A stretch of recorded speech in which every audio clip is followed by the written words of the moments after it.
Shalom jemaat Tuhan, pagi ini kita akan beribadah bersama-sama dalam rangka merayakan kenaikan Tuhan Yesus Kristus.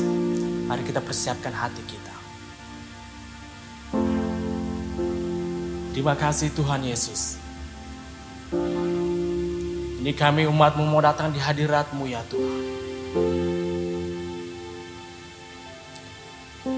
Terimalah Tuhan pujian penyembahan kami, Yesus.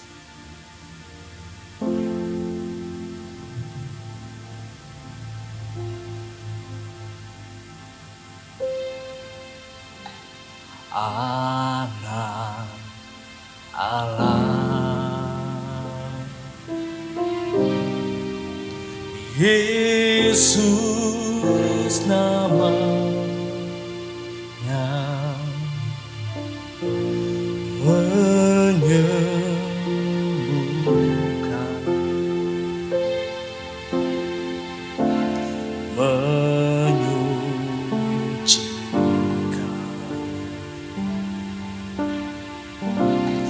bahkan mati, tebus dosaku, kubur kosong membuktikan Dia hidup, sebab Dia hidup. Ada hari esok, sebab Dia hidup. Ku tak gentar, karena ku tahu Dia pegang hari esok. Hidup jadi berarti sebab Dia hidup. Anak Allah, Yesus namanya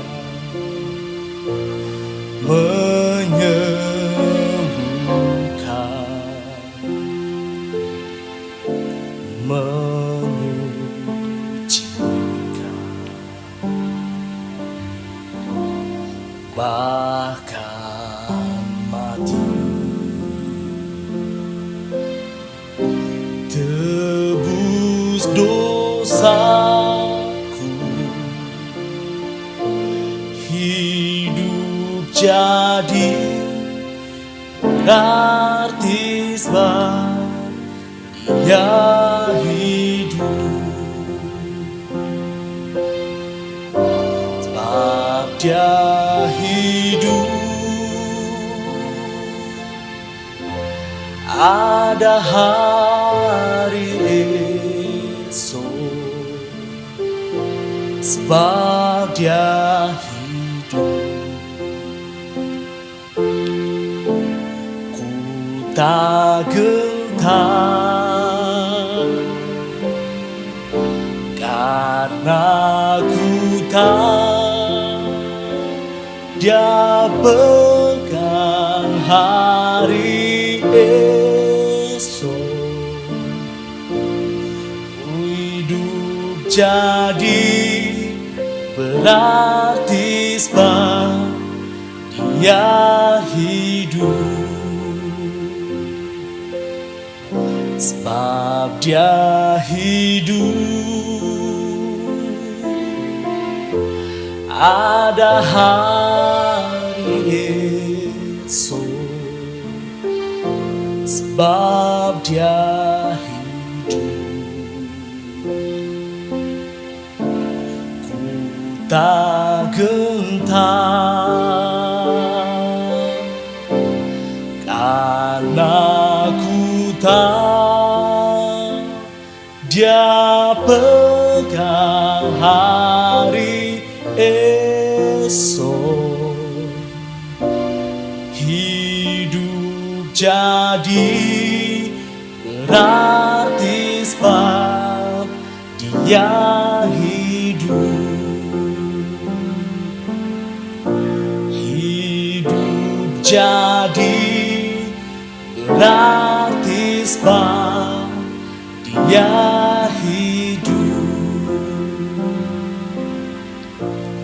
Hidup jadi berarti sebab Dia hidup.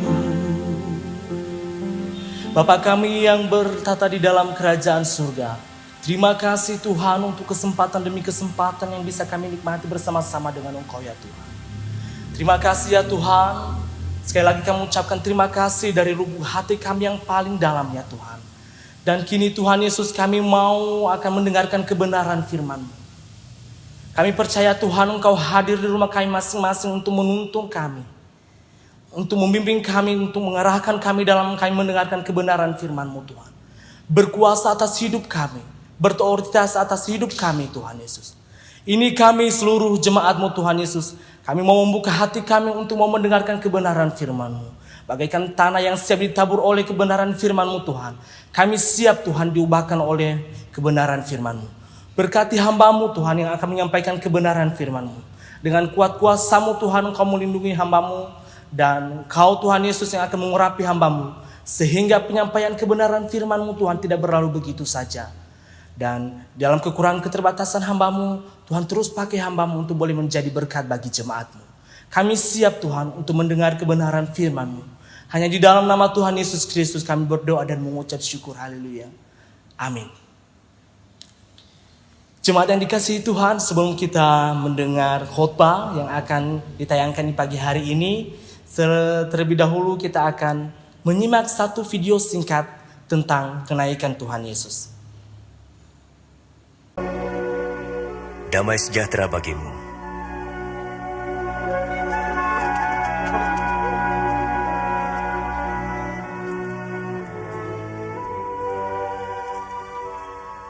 Mengapa kamu takut? Mengapa timbul keraguan dalam pikiranmu? Lihat, tanganku dan kakiku. Aku sendirilah ini. Rabalah, kau akan tahu. Karena hantu tidak mempunyai daging dan tulang seperti yang ada padaku. Inilah perkataanku yang telah kukatakan kepadamu. Semua yang tertulis tentang aku dalam Taurat Musa, kitab Nabi-Nabi dan kitab Mazmur harus digenapi. Seperti tertulis, Mesias harus menderita dan bangkit dari antara orang mati di hari ketiga. Dan dalam namanya, berita tentang pertobatan dan pengampunan dosa harus disampaikan kepada segala bangsa, mulai dari Yerusalem. Kamu adalah saksi dari semuanya. Dan aku akan mengutus Roh Kudus bagi kamu. Tapi kamu harus tinggal di Yerusalem sampai saat kamu menerimanya.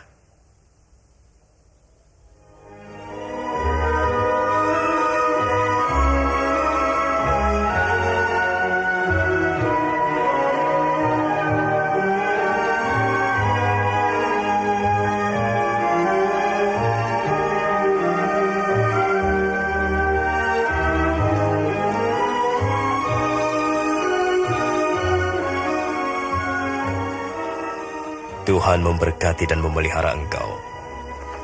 Kepadaku telah diberikan segala kuasa di surga dan di bumi. Karena itu pergilah, dan jadikanlah semua bangsa muridku, dan baptislah mereka dalam nama Bapa, Anak, dan Roh Kudus.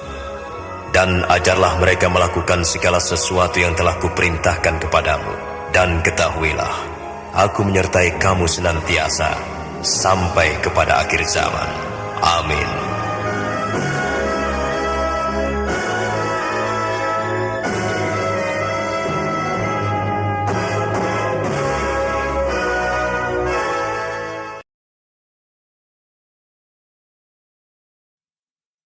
Selamat pagi, Shalom, jemaat yang dikasihi Tuhan Yesus. Hari ini kita kembali dalam kebaktian online untuk memperingati kenaikan Tuhan Yesus Kristus. Dan saat ini kita akan mendengarkan firman Tuhan. Firman Tuhan akan berbicara tentang makna kenaikan Tuhan Yesus. Saya akan bacakan beberapa ayat firman Tuhan bagi saudara dalam Injil Lukas pasal yang ke-24, ayat 50 sampai dengan ayat yang ke-53. Demikian bunyi firman Tuhan. Judul perikopnya adalah Kenaikan Yesus. Ayat 50 mulai. Lalu Yesus membawa mereka keluar kota sampai dekat Betania. Di situ ia mengangkat tangannya dan memberkati mereka. Dan ketika ia sedang memberkati mereka, ia berpisah dari mereka dan terangkat ke surga. Mereka sujud menyembah kepadanya, lalu mereka pulang ke Yerusalem dengan sangat bersukacita. Mereka senantiasa berada di dalam bait Allah dan memuliakan Allah. Saudara-saudara, setiap kali saya menyampaikan firman dalam kebaktian memperingati kenaikan Tuhan Yesus adalah sesuatu yang sangat membanggakan hati saya. Saya sangat bersukacita. Mengapa? Karena dua alasan. Yang pertama, karena kita merayakan kenaikan Yesus itu di Indonesia. Kenapa? Apa bangganya? Saudara-saudara, karena saya melihat bahwa hari kenaikan Tuhan Yesus itu menjadi hari besar di Indonesia. Bahkan saya berpikir mungkin Indonesia negara satu-satunya di dunia yang menjadikan hari kenaikan Yesus sebagai hari besar nasional sehingga menjadi hari libur nasional. Puji Tuhan untuk hal itu, saudara-saudara. Yang kedua, saudara-saudara, saya sangat senang dan bangga karena saya melihat bahwa peristiwa kenaikan Tuhan Yesus ke surga ini adalah sebuah fakta sejarah, sebuah histori, ya, bukan hanya sekedar perumpamaan atau ilustrasi, saudara-saudara. Jadi saya mau tekankan di sini mengapa? Karena ada beberapa orang dari aliran teologi liberal, mereka yang sedang berjuang untuk menolak historisitas fakta sejarah ini, saudara-saudara.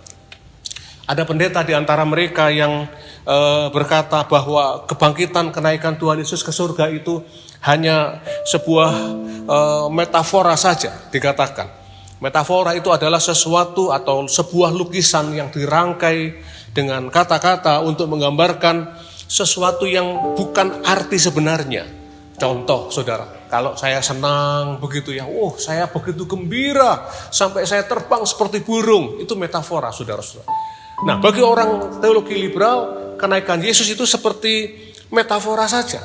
Mereka tidak menerima, mempercayai fakta sejarah ini, histori ini, saudara-saudara. Bahkan ada pendeta yang lain yang diantara kelompok liberal, mereka berkata bahwa kebangkitan kenaikan Yesus itu harus dipahami hanya sebatas peningkatan kualitas diri. Contohnya adalah kalau seperti anak SD kelas 1 naik ke kelas 2, dia tidak keluar dari sekolah itu, tapi dia ada peningkatan diri, naik ke kelas yang lebih tinggi. Itulah yang dipahami oleh mereka, hanya peningkatan diri saja, tidak kemana-mana. Saudara-saudara, jadi memang teologi liberal itu tidak mempercayai Alkitab. Dan dengar baik-baik saudara-saudara, karena kisah tentang kenaikan Yesus ini adalah sesuatu yang ada di dalam Alkitab, diceritakan dengan jelas, bahkan beberapa ayat firman Tuhan baru saja kita baca di dalam Alkitab. Saudara, maka kalau kita tidak mempercayai kisah ini, maka kita akan menjadi seperti mereka, orang-orang yang tidak mempercayai bahwa Alkitab ini adalah firman Allah. Saudara-saudara, saya pribadi sebagai seorang hamba Tuhan, saya ingin berkata 100% saya percaya Yesus Kristus telah naik ke surga seperti yang dikatakan di dalam beberapa ayat yang kita baca dari firman Tuhan ini, saudara-saudara. Nah, mengapa kita harus percaya? Bukan hanya karena tertulis dalam Alkitab, tapi karena firman Allah juga berkata, peristiwa kenaikan Yesus ke surga itu disaksikan oleh ratusan pasang mata. Saudara-saudara, mereka ketika ada di Bukit Zaitun bersama-sama dengan Tuhan Yesus, mereka menjadi saksi mata bagaimana tiba-tiba Tuhan naik ke atas dan kemudian ditutup oleh awan-awan. Saudara-saudara, jadi ada banyak orang yang menyaksikan, ada banyak saksi mata yang melihat Yesus naik ke surga dan kembali ke surga. Saudara-saudara, mohon maaf saya harus katakan, kalau ada hamba Tuhan yang berkata, oh saya tadi malam saya ke surga bersama dengan Tuhan. Saya berjumpa dengan Tuhan Yesus, duduk di ruang makan bersama dengan Tuhan Yesus, dan mendengarkan pesan Tuhan untuk umat manusia, untuk jemaat. Dan kemudian saya kembali lagi. Saudara-saudara, kalau ada seorang hamba Tuhan yang berkata seperti ini, saya mau katakan tidak ada saksi mata. Dan maaf saya katakan itu tidak benar. Itu tidak boleh dipercayai. Saudara-saudara, jadi Tuhan Yesus naik ke surga disaksikan oleh banyak orang. Dia sudah mati di atas kayu salib. Dia kemudian bangkit dari kubur setelah dikuburkan 3 hari. Dan setelah itu 40 hari dari hari kebangkitan sampai saat kemudian dia naik ke surga, ada 40 hari lamanya dia menunjukkan diri, menampakkan diri kepada lebih dari 500 orang saudara sekaligus. Dikatakan oleh Paulus dalam 1 Korintus 15 ayat yang ke-6. Sebagian besar di antara 500 orang yang melihat kebangkitan Yesus, mereka masih hidup sampai sekarang, kata Paulus. Dan ketika Yesus naik ke surga, saksi matanya juga luar biasa, begitu banyak. Saudara-saudara, bahkan dikatakan dalam Kisah Para Rasul pasal 1, kalau saya bacakan ayat ini bagi saudara, Kisah Para Rasul pasal 1 ayat 10 dan 11, dikatakan ketika mereka sedang menatap ke langit, waktu ia naik, tiba-tiba berdirilah 2 orang yang berpakaian putih dekat mereka dan berkata kepada mereka, hai orang-orang Galilea, mengapakah kamu berdiri melihat ke langit? Yesus ini yang terangkat ke surga meninggalkan kamu, akan datang kembali dengan cara yang sama, seperti kamu melihat dia naik ke surga. Saudara-saudara, bahkan saksi mata yang melihat Yesus naik ke surga, dalam Kisah Para Rasul pasal 1 ini dikatakan mereka termangu-mangu. Bahkan setelah Yesus hilang dari pandangan mereka, karena tertutup oleh awan-awan, mereka masih termangu-mangu melihat ke atas sampai mereka ditegur oleh 2 orang malaikat. Mengapa kamu melihat ke atas? Yesus yang kau lihat naik ini akan datang kembali dengan cara yang sama. Saudara-saudara, jadi ini adalah merupakan sebuah peristiwa yang tidak terbantahkan. Fakta historis yang betul-betul nyata. Nah, saudara-saudara, saya mau sampaikan kepada saudara bahwa kenaikan Tuhan Yesus ke surga ini bukan hanya sekedar kenaikan biasa, tapi menjadi satu peristiwa yang mengandung makna yang luar biasa, saudara-saudara. Bukan hanya sekedar peristiwa historis, tapi mengandung makna yang sangat penting bagi perjalanan iman dan kehidupan rohani umat Tuhan. Saudara-saudara, saya perhatikan salah satunya ada di dalam ayat 52 dalam Lukas pasal 24 ini, ya, di sini dikatakan mereka sujud menyembah kepada Yesus, lalu mereka pulang ke Yerusalem dengan sangat bersukacita. Setelah mereka melihat, menyaksikan kenaikan Yesus ke surga, mereka menyembah dan akhirnya mereka kembali pulang ke Yerusalem dengan sangat bersukacita. Saudara-saudara, kita harus tahu kenaikan Yesus ke surga ini adalah peristiwa perpisahan kedua Tuhan Yesus dengan murid-muridnya. Yang pertama itu adalah ketika Tuhan Yesus disalib, ya, dan kemudian murid-murid menjadi sangat sedih sekali. Mengapa? Karena guru yang mereka cintai, pemimpin yang mereka harapkan mati di atas kayu salib, dan bahkan di atas kayu salib Tuhan Yesus menitipkan Maria ibunya kepada Yohanes muridnya, saudara-saudara. Dan mereka sangat berduka cita, mereka kehilangan semangat, mereka ketakutan, mereka mengalami kekacauan, saudara-saudara. Beberapa orang pulang kampung, saudara-saudara ya. 2 orang dari Emmaus ini kemudian pulang kampung. Itu betul namanya pulang kampung, karena menurut saya memang pulang kampung dan mudik itu beda, saudara-saudara. Kalau mudik itu adalah pulang sesaat untuk kemudian kembali ke tempat dia bekerja. Tapi pulang kampung itu adalah pulang untuk seterusnya, tidak akan kembali lagi. Saudara-saudara, ini 2 orang murid dari Emmaus pulang kampung karena hatinya kecewa, sedih, berduka cita. Dan ada beberapa orang murid yang kemudian mereka kembali ke pekerjaan lama, menjadi nelayan. Ada yang pulang ke rumahnya, mengunci kamar. dan lain sebagainya. Namun beda dengan perpisahan kedua ini, saudara-saudara.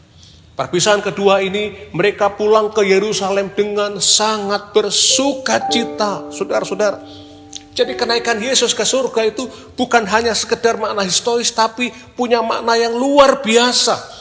Murid-murid sangat bergembira. Apakah makna kenaikan Yesus ke surga? Kalau begitu, saudara-saudara, saya menemukan ada 3 makna yang penting. Karena kenaikan Yesus ke surga itu mengingatkan kepada murid-murid dan gereja Tuhan ada 3 perkara penting yang kita punyai dalam kehidupan kita. Yang pertama, saudara-saudara, sebagai makna kenaikan Yesus, yaitu bahwa kita punya Tuhan yang benar. Kita punya Tuhan yang benar. Apa maksudnya? Maksudnya adalah bahwa kenaikan Yesus ke surga itu membuktikan dari mana Yesus itu berasal, saudara-saudara. Bahkan Tuhan Yesus sendiri satu kali ketika dia bersama-sama dengan murid-muridnya dalam Yohanes pasal 8 ayat yang ke-23, Tuhan Yesus berkata demikian dalam firman Tuhan, saudara. Lalu Yesus berkata kepada mereka, kamu berasal dari bawah, aku dari atas. Kamu dari dunia ini, aku bukan dari dunia ini. Jadi Tuhan Yesus berkata, aku dari atas, aku bukan dari bawah, aku dari atas, bukan dari dunia ini. Saudara-saudara, artinya apa? Tuhan Yesus memang berasal dari surga. Sehingga kalau dia naik ke surga, itu memang dia kembali ke asalnya. Surga itu adalah tempat asalnya Tuhan Yesus, saudara-saudara. Dan bukankah ini menunjukkan bahwa Yesus yang adalah Tuhan dan Juru Selamat kita dan Allah kita, itu adalah Tuhan yang benar, Allah yang benar. Karena Tuhan kita adalah Allah yang betul-betul datang dari surga. Dia pemilik surga, saudara-saudara. Dia Allah sendiri yang datang ke dalam dunia dan memberitahukan kepada umat manusia bagaimana manusia bisa sampai ke surga. Saudara-saudara, jadi Yesus itu adalah Tuhan dan Allah yang benar.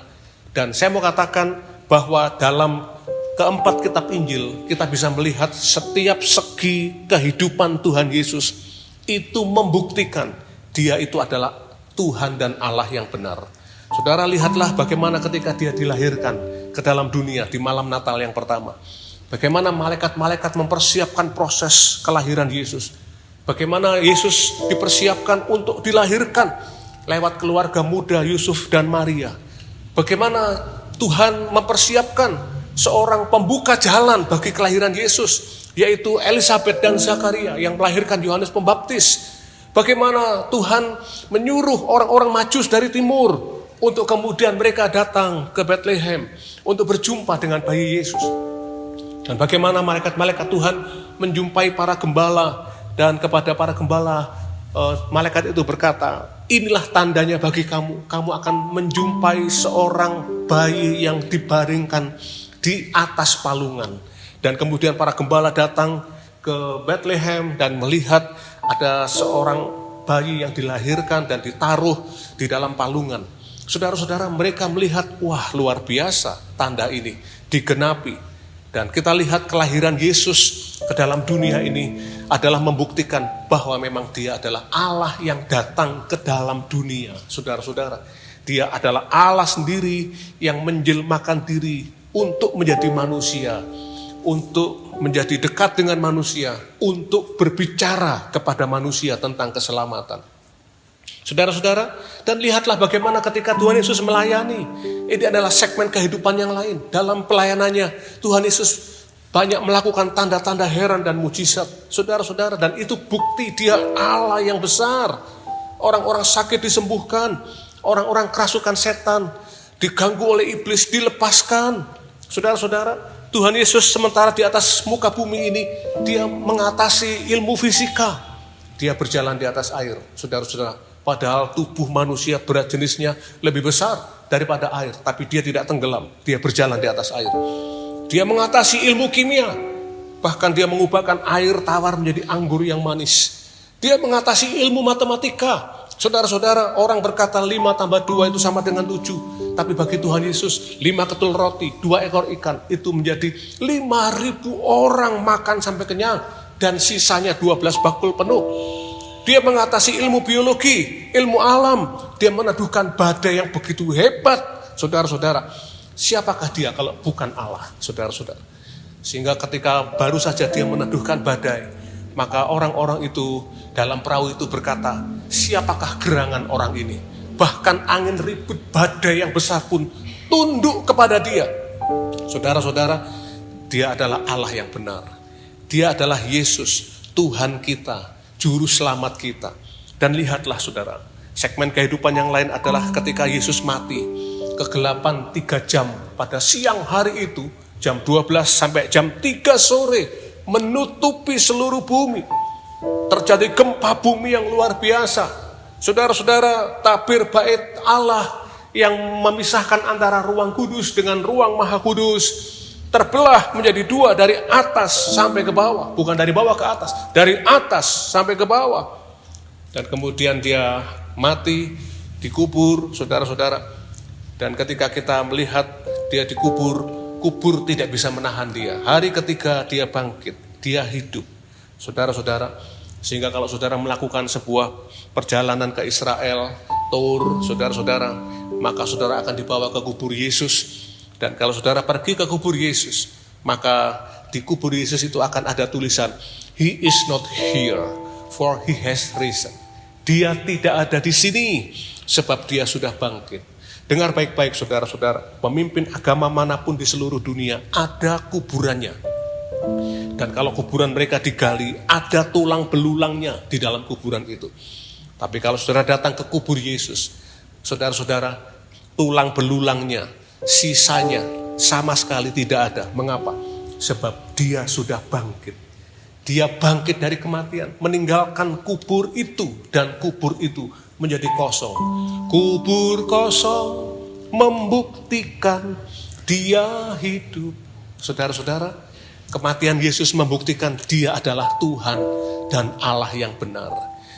Sehingga ketika dia naik ke surga, kita diingatkan kita punya Tuhan dan Allah yang benar. Dia mati 3 hari, hari ketiga bangkit. Dan kemudian dia menyatakan diri kepada murid-muridnya, kepada lebih dari 500 orang saudara sekaligus. Saudara-saudara, ada satu cerita, saudara-saudara.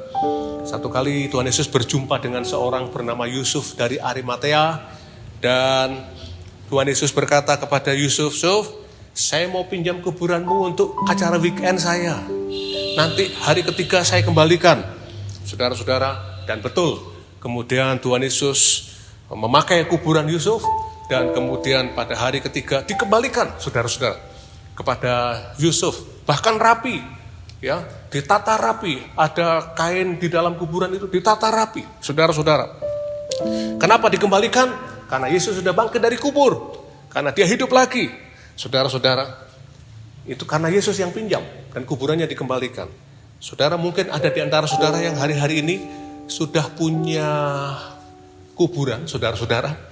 Saudara punya kuburan dan saudara dipinjam oleh orang kuburan saudara. Saya mau beritahu saudara, jangan dipinjamkan, saudara-saudara. Tidak akan dikembalikan. Kenapa tidak dikembalikan? Karena dia tidak akan bangkit lagi. Kenapa dia tidak bangkit lagi? Karena dia bukan Tuhan. Karena hanya Yesus yang Tuhan.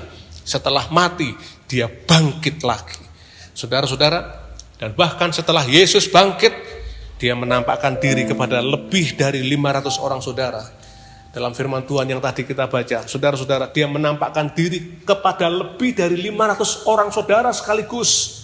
1 Korintus 15 ayat yang ke-6, saudara-saudara. Dan hari yang ke-40, kemudian dia naik ke surga. Dia kembali ke surga karena dia memang berasal dari surga. Saudara-saudara, ada orang-orang yang mengkritik ketuhanan Yesus Kristus, ya. Mereka berkata, "Oh, kok aneh, manusia kok dijadikan Tuhan? Manusia nggak bisa dijadikan Tuhan, manusia kok jadi Allah disembah." Oh, saudara-saudara, saya mau bilang kritik itu salah besar. Bukan manusia jadi Tuhan, tapi dengar baik, Tuhan jadi manusia, saudara-saudara. Jadi Tuhan jadi apa saja bisa.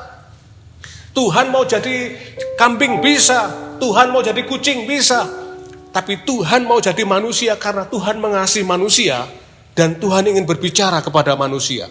Saudara-saudara, jadi Tuhan menjadi manusia bisa karena dia Allah, dia maha kuasa. Dia bisa jadi apa saja. Saudara-saudara, di Jakarta itu ada taksi ya, namanya presiden taksi presiden. Saudara-saudara, kalau Presiden Republik Indonesia mau jadi sopirnya taksi presiden, bisa saudara-saudara. Tapi kalau sopirnya taksi presiden mau jadi presiden Indonesia, itu masalah saudara, gak bisa. Jadi seperti itu, Tuhan itu Allah yang maha besar. Dia mau jadi manusia, mau jadi apa saja bisa. Dan dia memilih untuk jadi manusia. Karena dia ingin menyelamatkan manusia. Dia berbicara kepada manusia, akulah jalan, kebenaran, dan hidup. Ikutlah aku. Dia datang dari surga, dia kembali ke surga. Artinya apa? Dia tahu jalan ke surga. Saudara-saudara, dan itulah yang membuat kita bangga hari ini. Yesus adalah Tuhan dan Juru Selamat, Allah yang benar. Dia adalah Juru Selamat yang membawa kita masuk ke dalam kerajaan surga. Saudara-saudara, yang kedua, apa makna daripada kenaikan Tuhan Yesus Kristus? Yang pertama, maknanya adalah kita diingatkan kita punya Tuhan dan Allah yang benar. Yang kedua, kita diingatkan kita punya hidup yang berkualitas. Karena kenaikan Yesus ke surga itu membuat hidup kita jadi berkualitas, saudara-saudara. Kehidupan yang punya tujuan yang jelas, ya. Seperti yang Paulus katakan dalam 2 Timotius pasal 4, saudara-saudara, saya akan membacakan ayat ini bagi saudara. Dikatakan dalam 2 Timotius pasalnya yang keempat, ayat yang ke-7 dan ayat yang ke-8. Dikatakan demikian, aku telah mengakhiri pertandingan yang baik, aku telah mencapai garis akhir, dan aku telah memelihara iman. Sekarang telah tersedia bagiku mahkota kebenaran yang akan dikaruniakan kepadaku oleh Tuhan, hakim yang adil pada harinya. Tetapi bukan hanya kepadaku, melainkan juga kepada semua orang yang merindukan kepadanya. Paulus berkata dengan yakin dalam ayat ini, khususnya dalam ayat yang ke-8. Sekarang telah tersedia bagiku mahkota kebenaran yang akan dikaruniakan kepadaku oleh Tuhan. Saudara-saudara, Paulus punya tujuan yang jelas untuk akhir hidupnya. Dia tahu kemana dia pergi. Mengapa dia tahu kemana dia pergi?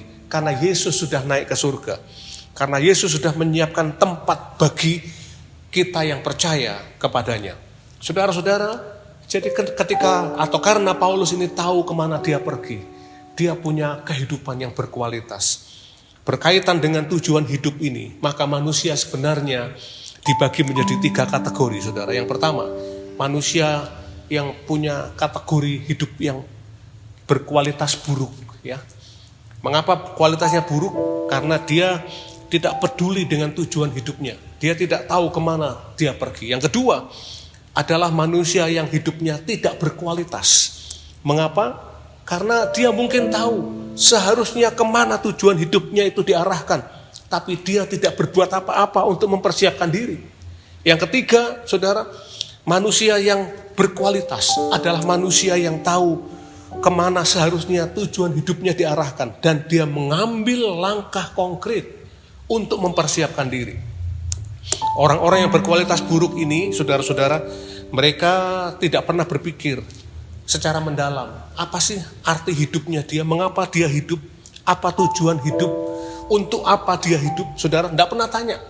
Bahkan orang seperti ini tidak pernah tanya mengapa harus bertanya, saudara-saudara. Jadi mereka cuek saja dengan kehidupannya. Apakah yang dilakukan salah atau benar, dia tidak peduli. Yang kedua adalah manusia yang tidak berkualitas, mungkin pernah tanya, apa sih hidup ini, untuk apa hidup, kemana tujuan seharusnya hidup ini, saudara-saudara. Mungkin dia tidak tahu jawabannya, dia mengabaikan itu. Atau mungkin dia tahu jawabannya, sebab jawabannya adalah bahwa hidup ini akan berarti ketika hidup kita ada di tangan Sang Pencipta. Karena Pencipta kita adalah yang menciptakan hidup kita. Kalau hidup kita ada di tangan Sang Pencipta, maka hidup kita akan menjadi berarti, menjadi berkualitas. Tapi orang kelompok kedua ini tidak berkualitas. Mengapa? Karena mereka mengabaikan hal itu. Saudara-saudara, seperti dikatakan di dalam Yakobus pasal 1 ayat 22-24. Mereka seperti orang yang setelah mendengar firman melupakan. Seperti orang yang berkaca di depan cermin, melihat banyak kotoran, melihat banyak hal yang harus dibersihkan. Kemudian setelah lewat dari cermin itu, dia lupakan. Lupa bagaimana wajahnya, lupa bagaimana dia harus membersihkan wajahnya. Ini kehidupan yang tidak berkualitas, saudara-saudara. Yang ketiga, hidup yang berkualitas adalah kehidupan di mana orang itu bertanya apa arti hidupnya, apa tujuan hidupnya. Dan kemudian dia sadar, oh hidupku tidak ada artinya kalau aku tidak serahkan ke dalam tangan Sang Pencipta. Kemudian dia menyerahkan hidupnya kepada Tuhan, Sang Pencipta.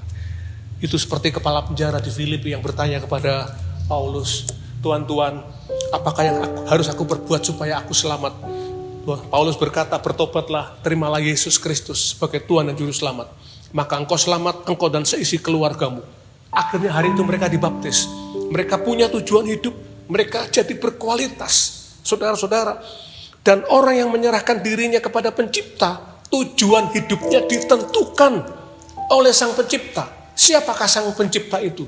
Yesus adalah Sang Pencipta itu, saudara-saudara. Mengapa saya katakan Yesus adalah Sang Pencipta? Karena Yesus adalah Allah sendiri. Dia adalah firman. Berulang kali dikatakan dalam Yohanes pasal 1, dia adalah firman. Pada mulanya adalah firman. Firman itu bersama-sama dengan Allah, dan firman itu adalah Allah. Saudara-saudara, dalam kitab Wahyu dikatakan, dan nama yang naik di atas kuda putih itu adalah firman. Dia adalah anak Allah. Dia adalah Yesus. Dialah firman itu yang sesungguhnya. Dan tahukah saudara, ketika Kejadian pasal 1 Allah menciptakan langit dan bumi, Allah berfirman. Saudara-saudara, Yesus ada di tempat itu karena dia adalah firman itu. Dia yang menciptakan segala sesuatu, saudara-saudara. Dan ketika Yesus naik ke surga, dia menyediakan tempat yang abadi buat kita sebagai tujuan hidup kita. Untuk kita yang sudah sungguh-sungguh menyerahkan kehidupan kita kepada Tuhan Yesus. Saudara-saudara, maka saya percaya orang yang sungguh-sungguh percaya kepada Yesus, mengundang Yesus untuk masuk dalam hatinya sebagai Tuhan dan Juru Selamat, sehingga dia punya tujuan yang jelas untuk akhir hidupnya, maka orang-orang seperti ini adalah orang-orang yang punya kehidupan yang berkualitas. Saudara-saudara, dan kalau kita tidak punya tujuan hidup seperti ini, maka dengar baik-baik, saudara tidak punya kehidupan yang berkualitas. Kalau saudara ditanya oleh seseorang, kamu setelah mati nanti yakin kamu masuk surga, tujuanmu jelas ke surga? Wah, itu tidak tahu saya, itu urusan Tuhan, kan bukan urusan saya. Saudara-saudara, kalau dia tidak yakin, dia berkata, ya moga-mogalah saya masuk surga. Kalau bilangnya, jawabannya masih moga-moga, saudara, saya mau bilang bahwa orang seperti ini hidupnya tidak berkualitas. Orang di dalam Tuhan Yesus ada jaminan kepastian untuk sampai ke surga yang mulia. Setelah mati, saudara-saudara, dia akan sampai ke tempat tujuan yang sudah disediakan oleh Tuhan. Saudara-saudara, jadi kenaikan Yesus makna kedua adalah bahwa Tuhan akan membuat hidup kita berkualitas karena punya tujuan yang jelas. Yang ketiga, yang terakhir, apa makna kenaikan Yesus ke surga? Setelah yang pertama, saudara, kita diingatkan kita punya Tuhan yang benar. Yang kedua, kita diingatkan kita punya hidup yang berkualitas. Yang ketiga, kita diingatkan bahwa kita punya Tuhan yang selalu sangat mengasihi kita. Saudara-saudara, saya akan bacakan bagi saudara dalam kitab Injil Yohanes pasal yang ke-14. Ayatnya yang kedua sampai dengan ayatnya yang kelima. Dikatakan demikian, Yohanes pasal 14, ayat yang kedua sampai dengan ayat yang kelima. Di rumah Bapakku banyak tempat tinggal. Jika tidak demikian tentu aku mengatakannya kepadamu. Sebab aku pergi ke situ untuk menyediakan tempat bagimu. Dan apabila aku telah pergi ke situ dan telah menyediakan tempat bagimu, aku akan datang kembali dan membawa kamu ke tempatku. Supaya di tempat di mana aku berada, kamu pun berada. Dan kemana aku pergi, kamu tahu jalan ke situ. Saudara-saudara, Tuhan Yesus berkata, dia kembali ke surga. Untuk apa? Menyediakan tempat buat kita. Aku pergi ke situ, ayat yang kedua.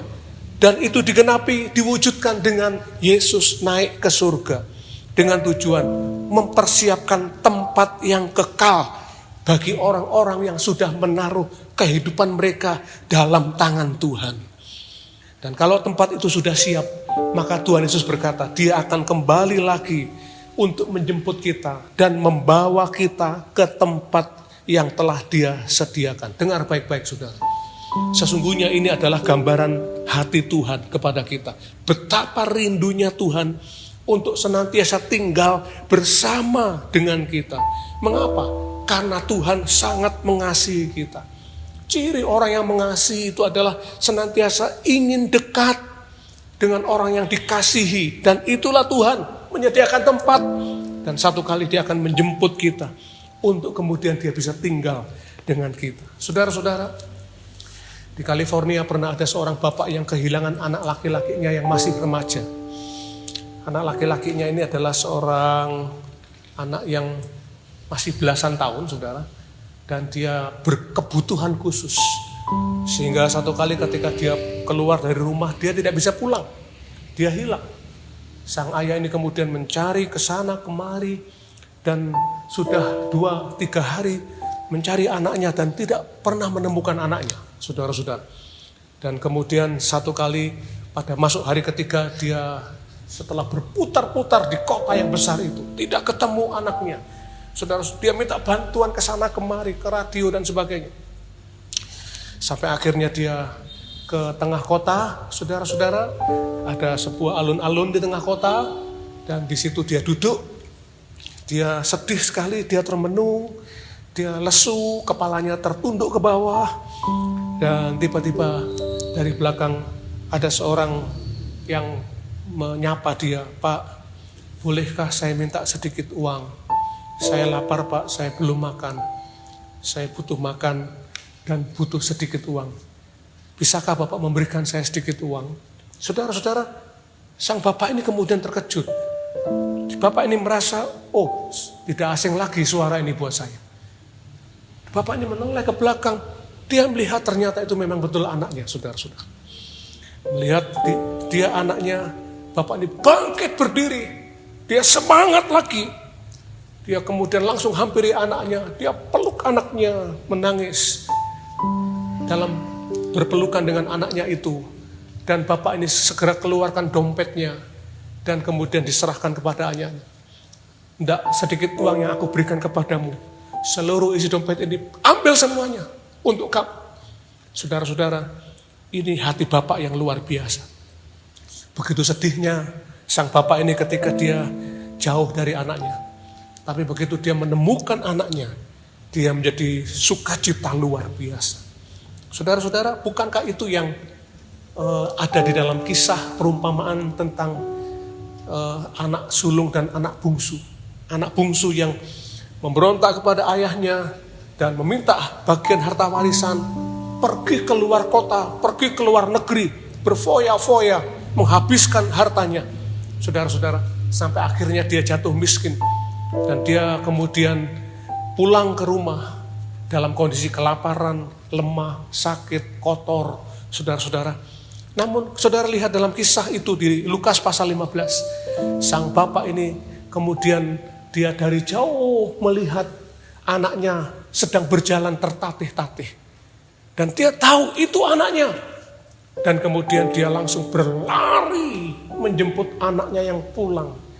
Anaknya baru melangkah 1 langkah, dia sudah 10 langkah mengejar anaknya, saudara-saudara, menghampiri anaknya. Saudara, dan akhirnya mereka berpelukan.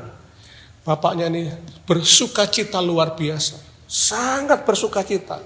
Dikatakan bapak ini mencium anaknya. Menarik sekali bahwa ketika dikatakan bapak ini menciumi anaknya, bukan hanya mencium, tapi dalam bahasa Yunaninya dikatakan, diartikan bapak ini sampai jatuh ke tanah. Mereka berpelukan dengan erat karena kerinduan, karena cintanya yang begitu besar kepada anaknya. Pertanyaannya, mengapa bapak ini kok tahu dari jauh anaknya sudah datang tertatih-tatih? Saudara-saudara, saya melihat hatinya penuh kasih, hatinya merindukan anaknya. Saya yakin bapak ini tiap hari pergi keluar rumahnya. cari tempat yang agak tinggi, dan dia melihat keempat penjuru mata angin. Saudara-saudara, di mana anakku kok belum pulang? Tiap hari dia lakukan itu. Dan ketika satu hari dia lakukan itu, dia melihat dari jauh ada seorang tertatih-tatih. Dia tahu itu anaknya. Dan dia langsung menjemput anaknya itu. Saudara-saudara, saya mau katakan, inilah hati Tuhan buat kita sekalian sebenarnya. Saudara-saudara, karena itu mengapa Yesus naik ke surga? Dia menyediakan tempat buat kita. Agar supaya kalau tempat itu sudah selesai, dia akan jemput kita untuk kita kembali ke surga. Tinggal bersama dengan Tuhan untuk selama-lamanya. Itulah hati Tuhan. Saudara-saudara, hati Tuhan yang seperti ini bisa dilihat pula ketika Yesus ada di atas salib. Saudara-saudara, Tuhan Yesus berkata, atau sangkamu aku tidak sanggup mendatangkan 12 pasukan malaikat untuk membebaskan aku? Bisa. Ketika ada di atas kayu salib, seorang penjahat di sebelah Yesus berkata, kalau engkau anak Allah, kalau engkau Tuhan, turunkan dirimu. Apakah Yesus tidak bisa? Bisa. Ketika serdadu-serdadu itu mengolok-olok Yesus, apakah Tuhan Yesus tidak bisa bertindak sesuatu? Bisa, saudara-saudara. Karena dalam Yohanes pasal 10 dikatakan, Tuhan diberi kuasa untuk menyerahkan nyawanya. Dia punya kuasa untuk turun dari salib, tapi tidak dilakukan itu. Saudara-saudara, mengapa dia menderita di atas kayu salib? Hatinya mengasihi umat Allah yang berdosa, supaya mereka bertobat, supaya mereka datang kepada Tuhan, supaya mereka satu kali berkumpul dengan umatnya. Saudara, seolah-olah Tuhan Yesus berkata, aku mau disalib demi kamu, supaya aku bisa berkumpul dengan kamu. Seolah Tuhan Yesus berkata, enggak ada lu, enggak rame, sudahlah saya mau mati di atas kayu salib. Saudara-saudara, dan akhirnya itu disempurnakan dengan ketika Yesus naik ke surga. Dia mempersiapkan tempat buat kita, supaya satu kali kita bisa dijemput, tinggal bersama dengan Tuhan Yesus untuk selama-lamanya. Saudara, jadi inilah makna kenaikan Yesus ke surga. Dia naik ke surga, saudara-saudara, mengingatkan kita bahwa kita punya Tuhan yang benar. Kita punya Allah yang benar. Dia juru selamat satu-satunya di atas muka bumi ini. Yang kedua, dia naik ke surga, bermakna mengingatkan kita bahwa kita punya hidup yang berkualitas. Dan yang ketiga, dia naik ke surga, mengingatkan kita bahwa Tuhan selalu sangat mengasihi kita. Bahkan sampai hari ini, saudara-saudara, Tuhan Yesus sangat mengasihi kita. Karena itu, saudara, setiap kali kita memperingati kenaikan Yesus dalam ibadah semacam ini, kita menjadi bersukacita, kita senang sebab kita punya Tuhan yang benar. Kita senang sebab kita punya hidup yang berkualitas karena tujuan yang jelas. Kita senang, bergembira karena kita punya Tuhan yang selalu sangat mengasihi kita sampai hari ini. Saudara, saya rindukan kenaikan Yesus ke surga ini akan sungguh-sungguh membuat hati kita penuh dengan sukacita hari ini. Karena kita tahu bahwa dia naik ke surga untuk kita, untuk keselamatan kita, untuk masa depan kita. Itulah yang Tuhan kerjakan dengan dia naik ke surga. Saudara, karena itu mari kita agungkan Tuhan, kita muliakan Tuhan. Mari kita akan bersama naikkan satu pujian, mulia sembah Raja mulia. Bagi Yesus, puji, hormat, dan kuasa. Mulia agung kerajaannya. Dari surga datang untuk segenap umatnya. Mari kita naikkan pujian ini bersama-sama. Mulia sembah Raja mulia. Mulia sembah Raja mulia. Bagi Yesus, puji, hormat, dan kuasa.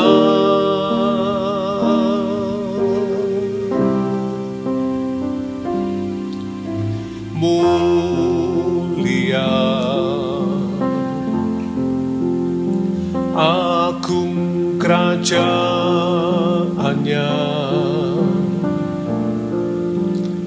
Dari surga datang untuk segenap umatnya. Katakan dipuji, dipuji, ditinggikan namanya Yesus. Hormat dan muliakanlah Yesus Raja.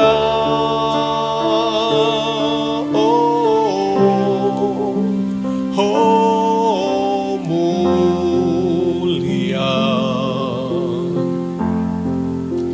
Sembah Raja mulia. Dia telah mati, dibangkitkan jadi Raja. Bapak, Ibu, Saudara, mari ambil sedikit saat teduh untuk kita merenungkan firman Tuhan yang kita dengar pada pagi hari ini. Yesus naik ke surga bukan hanya sekedar peristiwa historis, tapi Yesus naik ke surga mengandung makna yang sangat luar biasa, yang sangat penting bagi kita umat yang percaya kepada Dia. Sebab kenaikan Yesus ke surga itu membuat kita diyakinkan kita punya Tuhan yang benar. Sebab Yesus adalah Tuhan kita. Dia kembali ke atas, Dia kembali ke surga karena Dia memang berasal dari surga dan Dia adalah Allah yang benar. Dan kenaikan Yesus ke surga, saudara-saudara, membuat kita punya tujuan yang jelas dalam kehidupan di atas muka bumi ini. Tahu persis kemana kita akan pergi setelah kita meninggalkan dunia. Sebab Yesus telah menyiapkan tempat itu bagi kita di surga yang mulia. Dan yang ketiga, kenaikan Yesus ke surga membuat kita disadarkan Tuhan Yesus selalu mengasihi kita. Hatinya Tuhan senantiasa tertuju kepada kita. Bahkan sampai hari ini Tuhan mengasihi kita, merindukan untuk dekat senantiasa dengan kita. Bahkan pada waktunya nanti Tuhan rindukan untuk bisa tinggal bersama dengan kita di surga yang mulia. Saudara-saudara, inilah makna kenaikan Yesus. Sungguh luar biasa. Bukan hanya sekedar peristiwa historis yang diperingati tiap tahun. Tapi kita harus tahu, ini mengandung makna yang luar biasa buat kehidupan kita semuanya. Karena itu patutlah kita memuji dan memuliakan nama Tuhan. Dipuji, ditinggikan namanya Yesus. Hormat dan muliakanlah Yesus Raja.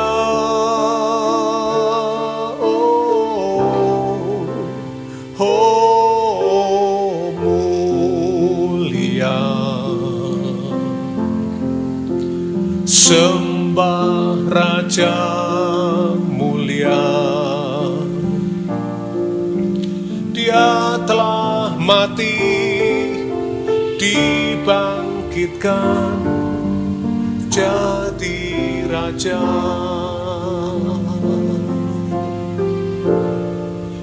Dia telah mati, dibangkitkan jadi Raja. Dia telah mati, dibangkitkan jadi Raja. Haleluya, haleluya. Engkaulah Raja kami, Engkau Tuhan Juru Selamat kami.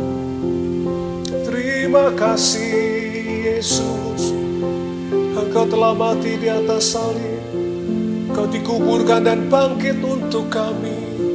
Terima kasih Engkau kembali ke surga, menyiapkan tempat bagi kami yang percaya kepadamu Tuhan. Haleluya, haleluya, haleluya. Saudara, ketika Yesus dikatakan sedang memberkati murid-muridnya, dia tiba-tiba naik ke surga, naik ke langit.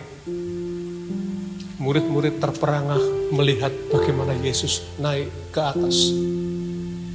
Bisakah saudara membayangkan, saudara ada di antara murid-murid itu yang sedang melihat tiba-tiba Yesus naik ke atas, naik semakin tinggi dalam kemuliaan, dan tiba-tiba awan menutupi.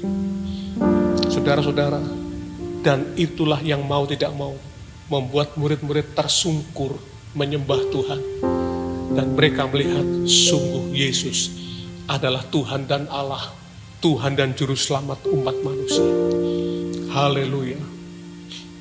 Mari bersama kita berdoa kepada Tuhan. Bapa, terima kasih buat firman yang telah kami renungkan, kami dengar dalam kesempatan ibadah untuk memperingati kenaikan Yesus ke surga pagi hari ini. Kami berdoa kiranya setiap kebenaran firman yang telah kami renungkan pagi ini termeterai dalam hati kami, mengingatkan kami, menyadarkan kami punya Tuhan dan Allah yang benar. Terima kasih karena Yesus naik ke surga, kami punya tujuan hidup yang jelas, yang membuat hidup kami berkualitas. Terima kasih Tuhan Yesus, Engkau Tuhan yang selalu sangat mengasihi kami. Bahkan meskipun Engkau telah naik ke surga, Engkau terus menyertai kami Tuhan. Sampai hari ini kasih-Mu terus Engkau nyatakan dalam kehidupan kami. Terima kasih Tuhan Yesus. Meteraikanlah setiap kebenaran ini dalam hati kami. Dan buatlah kami mengerti akan setiap kebenaran ini. Kami mau berkata kepada Tuhan, Tuhan Yesus, kami bangga punya Tuhan seperti Engkau. Kami bangga punya Allah seperti Engkau. Kami bangga punya Juru Selamat seperti Engkau. Terima kasih Tuhan Yesus untuk setiap kasih yang sudah Engkau berikan dalam kehidupan kami semua. Terima kasih Tuhan. Kami mengucap syukur buat firman-Mu. Kami bersyukur berdoa dalam nama Tuhan Yesus. Haleluya. Amin. Amin. Puji Tuhan Bapak Ibu Saudara, saya percaya kita semua diberkati oleh Tuhan lewat kebaktian dalam rangka memperingati kenaikan Yesus ke surga pagi hari ini. Dan juga lewat pemberitaan firman Tuhan yang telah kita dengarkan pagi hari ini. Saudara, ketika kita mengerti, memahami firman ini, saya percaya kita bangga menjadi anak-anak Tuhan. Bangga menjadi pengikut Yesus. Puji Tuhan. Kita akan bertemu kembali dalam kebaktian hari Minggu yang akan datang, saudara-saudara. Saudara persiapkan hati saudara untuk kembali kita diberkati dalam kebaktian umum secara online pada hari Minggu yang akan datang. Dan kita akan mengakhiri ibadah kita hari ini, saudaraku. Dan kita akan bersama-sama menaikkan satu pujian. Terima kasih Yesusku, terima kasih Yesusku. Terima kasih Yesusku, terima kasih Yesusku. Puji syukur hanya bagi Tuhanku. Terima kasih Yesusku, terima kasih Yesusku. Puji syukur hanya bagi Tuhanku. Puji syukur hanya bagi Tuhanku. Puji syukur hanya bagi Tuhanku. Bapak terima kasih buat kebaktian yang diberkati hari ini. Terima kasih kami boleh merenungkan betapa dahsyatnya kenaikan Yesus Kristus ke langit, kembali ke surga. Terima kasih Tuhan, Engkau lahir untuk kami, Engkau menderita untuk kami, Engkau mati di salib untuk kami, Engkau bangkit untuk kami, bahkan Engkau naik ke surga untuk kami. Seluruh hidupmu untuk kami Tuhan. Terima kasih Tuhan. Kami mau memberikan pula seluruh hidup kami untuk kemuliaan bagi nama Tuhan. Terima kasih Tuhan Yesus. Kami mengucap syukur, menyerahkan seluruh kehidupan kami dan keluarga kami dalam tangan Tuhan. Ini doa ucapan syukur kami Bapa. Kami mempersembahkan semuanya dalam nama Tuhan Yesus Kristus. Jemaat Tuhan, mari kita angkat dua tangan kita untuk menerima berkat Tuhan. Sekarang jemaat yang dikasihi Tuhan, Terimalah berkat, rahmat, serta anugerah dari Allah Bapa kita di surga. Kasih karunia Yesus Tuhan dan Juru Selamat kita, serta persekutuan dalam kuasa Roh Kudus. Kiranya karunia Allah ini turun dengan berlimpah-limpah atas kehidupan semua saudara dan keluarga. Memberkati langkah-langkah kakimu saat engkau keluar atau masuk. Memberkati buah kandunganmu, memberkati tempat adonanmu, memberkati sawah ladangmu, memberkati hewan ternakmu, memberkati apapun yang dibuat oleh tanganmu, diberkati Tuhan, dibuat berhasil oleh Tuhan, untuk kemuliaan bagi nama Tuhan. Kami terima segala berkat Tuhan, hanya di dalam nama Yesus. Haleluya. Yang percaya berkata, amin, amin. Puji Tuhan, Bapak Ibu Saudara, sampai berjumpa dalam ibadah yang akan datang. Tuhan Yesus memberkati. Shalom.